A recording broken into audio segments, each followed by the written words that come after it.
আসসালামু আলাইকুম বন্ধুরা। আজকে একটি প্যানেল কোডের গুরুত্বপূর্ণ ধারা বিষয় নিয়ে আলোচনা করব।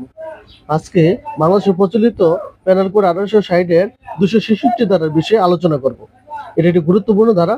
কোনো ব্যক্তি যদি ওজন পরিমাপ ওজন পরিমাপ যন্ত্র, বাটখারা কিংবা দৈর্ঘ্য বা ধারণ ক্ষমতা মাপবার যন্ত্র রাখে, যা মিথ্যা বলে সে জানে, ইচ্ছাকৃতভাবে এটি প্রতারণামূলকভাবে ব্যবহার করে, তাহলে উক্ত ব্যক্তি পেনাল কোডের 266 ধারার অপরাধ করিবে। উক্ত অপরাধের শাস্তি সে ব্যক্তি 1 বছর পর্যন্ত যে কোনো মেয়াদে কারাদণ্ড অথবা জরিমানা বা উভয় দণ্ডে দণ্ডিত হইবে। আসুন ব্যবসা করি সততার সাথে, পরিমাপ করি সততার সাথে। বেশি বেশি লাইক কমেন্ট শেয়ার করে সবাইকে আইন সম্পর্কে সচেতন হওয়ার জন্য সুযোগ করে দিন। ধন্যবাদ।